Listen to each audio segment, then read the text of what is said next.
All right, so we're here with Alan Coates, Josh's Hi. friend, my acquaintance. We've met like 3 times. He's sort of a Yeah. dick. Uh, I mean, it takes one to know one, so. so uh, I am thankful to have you on. I'm glad that you're here, sort of, um, and No, so yeah, it's good to be here. I'm looking forward to talking to you and I guess about like your thoughts on this movie. This is going to be great. Yeah, no, I'm glad to be here. Thanks for including me in your podcast, guys. Yeah, I'm excited to talk about it. Yeah. So, again, thank you so much. We're really excited to have you on. But why don't you tell us a little bit about yourself, Alan? We know you obviously, and I'm sure that some of our listeners know you personally. But for those of our listeners that don't know you personally, why don't you tell us a little bit about yourselves? Yeah, can do. So my name is Alan Coates, obviously. I am currently a senior at NC State, doing a major in film studies, graduating actually in less than a week, so that's exciting. I've been an avid Disney fan my whole life. You could say it raised me, so to speak, the movies anyway. And yeah, other than that, I've actually worked at Disney World once about 2 years ago, and once again, come August, I'll be moving down to Florida for a college program, and then hopefully going for a full-time or part-time position in January. Awesome. Pretty That's badass. super cool. Yeah. Yeah, thanks. So, Tony has some rapid fire questions, just as something we like to start out with our interviews. So, Tony is going to have some rapid fire questions for you and see if you can keep up. All right. All right, I'll try my best. Yeah. All right, Tony, you're up. Oh, Alan, what's your favorite Disney movie? Goofy movie. Non-Disney movie. Ooh, Daisies, 1977, Czechoslovakian New Wave. Okay. Favorite Disney princess. Rapunzel. Favorite non-Disney princess. Merida. She count? Yeah. No. Or Okay. Princess Diana. How about that? There we go. Weird. Okay. All right. What are you most afraid of? Ooh, being alone. Describe the color puce. Sorry? Describe the color puce. Oh, describe the color puce. Is it pinkish? It's purple, maybe, I think. Didn't come prepared. Can you fit your whole fist in your mouth? I cannot. It's a goal I was never able to obtain. Okay. What do you do when a baby you don't know just stares at you in public? Like, doesn't blink. She just like maintains a tense, aggressive eye contact. I freak out internally, try to make it laugh, and if it doesn't work, I believe it is a spawn of Satan and move on with my life. Last question. What song best describes your love life? Ooh, Find Me Somebody to Love by Queen. All right. And that's the rapid fire. All right. That was great. Oh, man. Oh, describe the color puce. Oh, man. You're right, by the way. That is the color puce. Yes. Beautiful. That was excellent, you guys. So next up, we've got a couple of little fun questions for you that are more of like, what do you think kind of questions. But Okay. the first one that I want to ask you is Tony and Alan, for those of you that don't know, are kind of mortal enemies of sorts. Alan, you want to tell us about that? Yeah, I mean, so Tony, you're a great guy, wonderful on the podcast, but just terrible human being in general. I mean, I just can't even contain it. So we have a mutual friend named Cameron. And Cameron, the wonderful, lovable human being that he is, You don't even knew say Tony. his fucking name right. It's Yowza. Yowza, I'm so sorry. Excuse me, Mr. I control what his name is. He knew Tony for, I mean, their entire childhood. They kind of, grew up together in, what was it, high school? Yeah. Going to the science and math camp for high schoolers. So when I met Cameron Yowza in college, I was already under Tony's shadow, and I was eager to impress. So when Cameron Yowza had his bachelor party, this was going to be the first time that I ever met Tony. And Tony was immediately the worst human being I've ever met, and I felt pressured, and I didn't want to be there, and I wanted to go home. And it took us tricking Yowza's now wife Heidi into believing that we hated each other, and then saying, "Oh no, we're joking, we're best friends." And even to this day, I still don't know if Tony likes me or not. It's still just like an up in the air question. Yeah, so here's what I remember at the end of Yowza's wedding, I was like, you dance pretty good and you're good at making people dance. If I invite you to my wedding, you won't take that to mean that I like you, right? And you were like, no, of course not. At that point, I knew that I was only there to make people dance, and I actually tried to get everyone. I think Heidi was like, "You're only here to make people dance." I'm like, "Okay." So I go up to like your mom, like random people that I didn't know, and I'm like, "We have to dance. I was sent over here to make you," and they're like, "No," and I'm like, "Please." Please, God, this is why I'm here. I have to be so those successful. are actually, we've just summed up the 3 times that you and I have met. The Yeah, bachelor actually, party, that's the wedding, Yowza's wedding, and my wedding, and that's it. that's it. This is for sure our 4th interaction. It's going so great so far.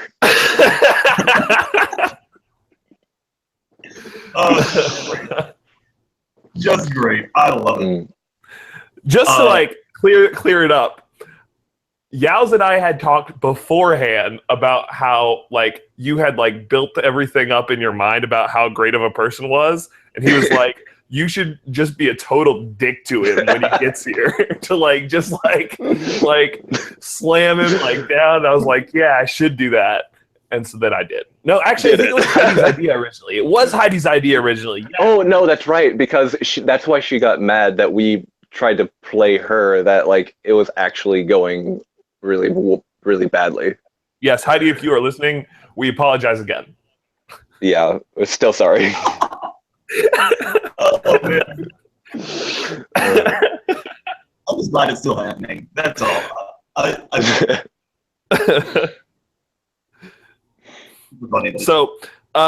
So here's what I want to know. So here's the thing. Sometimes I will like talk to people and they're like, yeah, I'm going to Disney World, and I'll be like, hey, I know this person who works at Disney or who worked at Disney World. And they're always like, yeah, man, that must suck after a while, like having to like be around kids all the time and like, like you just like deal with like amusement park sort of mentality, like people who like work there, you sort of imagine they hate their lives or whatever. Is that true, or is it like actually like Magical Wonderland? It's like the place of dreams. Oh, that I'm going to say that really depends on the type of person who tries to work there, because I think a lot of people get in their mentality that, working for Disney World or Disneyland or any real amusement park is going to be like the best thing ever. Like, oh, I get to do all this stuff and it's going to be great. And they don't think about the negative side to it. But when I worked there, I kind of had in mind, this is going to be really fun, but it's also going to be a lot of work, and it's going to be hard. But I was lucky in that I got to know a lot of really good friends, and that they took a really good care of me, so like I wasn't coming in blind to it. So for me, I can still go have a great time, and yet I still know like little secrets about like the park and the behind the scenes action. Like I know like some of the stuff like a lot of people don't know, and that's amazing to me. It's like while some magic died, a little bit other was like created for me, and so I think that's like one of the best experiences that I had. Like I mean, I'm going back obviously, um, but yeah, I really just think it's the type of person who works there and what they have in mindset when they're working. That's really cool. So then, what can you tell us about being there? I mean, I know you've gotten to work with some of those really cool big names that we know of, like Mickey Mouse and Goofy. What was that like? So they're really hard to work with. They're all drama queens. No, no, they're really fun. Uh, so some of the people that I worked with the big names like Woody, Goofy, the Green Army Men. They're really cool guys. Captain Hook. Captain Hook is actually a drama queen though. Like he only wants to everyone to like look at him. And when Smee's over there just being like the cool guy that he is, Captain Hook like pushes him away. Like a kid will come up, get Smee's autograph. Hook will like shove him away. Like, no, how dare you? They're there for me. And I'm like, Hook, what are you doing, man? Stop. Do these guys like have specific places, or do they like sometimes like walk into each other? And what happens when like they like come into each other? Like two different characters from like different films come and meet each other in the middle of the street. Is that like a showdown? So, so unless it's like, Hook and Pan meeting each other, then like you don't want to be around because that is like bad business. Oh, really?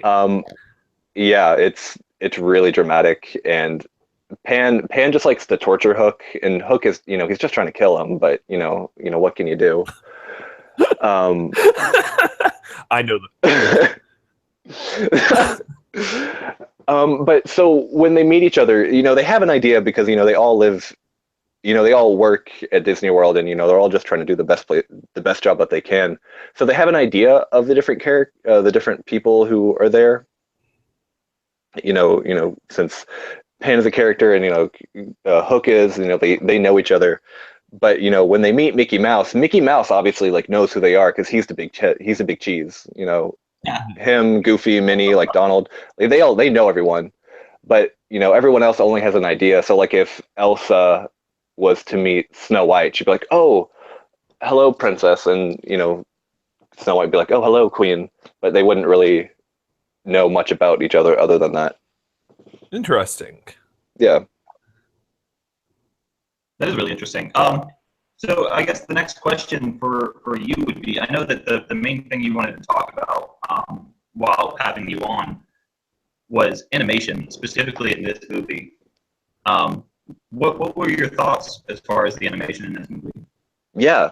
So Monsters Inc., it was one of the first big Disney Pixar crossover movies. And, obviously it's nowhere close to what today has been able to produce, with Moana and with Coco, the new Pixar movie coming out. But at the time, Monsters Inc. was like leagues above anything else in terms of like CGI and animation and whatnot. And I actually did some studies in one of my art courses at State this past year. And I learned that Pixar uses a program called RenderMan for all of their animated movies. And this program is basically what they've been using since the days of Toy Story and even before with some of their shorts that they've had. And it's through this process of RenderMan that they've been able to create some of the more realistic settings, I'd say, and features in their movies. So like Toy Story was the first CGI movie, full-length animated movie that came out. And obviously, like we're now at Toy Story 3 and even Toy Story 4 coming out. But with like Monsters Inc., we had the first time that we were able to have animated fur look real and like moving and swaying with like the wind and everything. And now we have Zootopia, where you can see the individual hairs on each of the characters' bodies. Crazy. And it's like that kind of innovation doesn't really happen anywhere else except for Pixar or Disney. And I just think it's amazing that they've been able to do stuff like that. Going forward, even through RenderMan, we've been able to have innovations that Disney calls Hyperion, which is a light-based software. So basically, it focuses a light source and reflects it throughout an entire scene. And this is where we get movies like Big Hero 6, where they're able to create an entire city that all looks like it's being, um, it's like in real time with like the sun and the moon going over, and so they don't have to individually put out different spots of light. They can just do it from one like sun. And even and then even like Matterhorn, which is another program they use, which was able to recreate snow and fire to look real, and like they have like different densities of snow, so like you can have like really mushy snow or like really dense packed snow, and that's where we get Frozen. It's like that whole movie is about ice and snow and letting it go, and through that, we have like, or through this program called Matterhorn, we have movies that it, and I think it's just an amazing innovation. Amazing that Pixar has able to been so innovative with their animation studio. Yeah, absolutely. In that fashion. So I have a question. Yeah. When do you think they're going to make a Paperman style animated movie, full-length animated movie? Because I love that style, and I like. I remember at one point we thought some movie that was coming out was going to have the Paperman style, and then they like changed it, and it went back to regular CGI. But like, at what point are we going to get that style? Because it's super cool. Yeah. See, I don't know. Because what they've been doing with CGI now and with all their animated features is they have been trying to push the envelope, and that's where we have been getting so many things like this. But unless we get into an age where we want to have like a more classic feel like Paperman is and do something like that, I don't really see it happening unless it's like through another short, because that's why Paperman is such a classic and everyone loves it, is because it's such a small thing and everyone wants more of it. But as soon as they get more of it, then I don't know, I think people are gonna be amazed by it, but they might not appreciate it in the same way. I'm trying to remember, but one of the movies they had said that was going to be animated like Paperman, and they changed it. For the sake of our listeners, Alan, could you describe what Paperman is? So Paperman is a short. It was a short. Like, do you remember which movie it came out before? No, I'm looking it up right now. Oh, go ahead. Okay. So if it was like Wreck-It Ralph, Paperman is in the style of, it's black and white, except for one portion of it that's red, and it's like lipstick, and it's just very artistic 2D animation that like. It's hard to explain, just like the complexity and like just like the different facial features that they have in it. But through it, the movie or the plot line is that guy meets girl accidentally kisses a paper of his. He sees the girl in a apartment building after they're separated by the train. He throws paper airplanes at her. They all go flying into a corner, and then they magically come up and get them to meet and fall in love. Yeah. So that's Paperman, for those of you that were confused. But yeah, I mean, I would love to see something like that. I would also, personally, I really like stop motion. And so I was wondering if you had any thoughts about maybe a stop motion movie in Disney's future as well. So like Disney hasn't really. Oh yeah, so actually when I was doing my research for Pixar and everything, I looked up Kubo and the Two Strings is actually made by Laika Studios. And they've made features like Coraline, Paranorman, and Box Trolls. And they're not technically stop motion, but they're like, what is it called? Hybrid, right? Yeah, it's like a hybrid of using CG animation and those like figures that can move, like they have to move frame by frame in order to get that imagery, that it's so what is it, smooth, that it looks like regular animation. Yeah. But I mean, even what was it, Nightmare Before Christmas, after Disney technically didn't create it, but then they like bought it, I think. I don't know. Like, I don't think I can see that in their future anymore. I mean, unless they try to go for like that more Tim Burton-esque feel, like that and Corpse Bride. Right. Oh well, you know. Yeah, I mean, We'll get yeah, I one. mean, like, I'd really enjoy having a stop motion animated movie like that again. But I mean, you know, it could happen because Disney is basically just revamping everything that they do now. And so they'll get to a point where like, hey, Nightmare Before Christmas, that sold a lot. Let's just do another one, but it's stop motion, but with people. And they'd be like, that's just a movie. It's called film. Okay. So last question for you here. All right.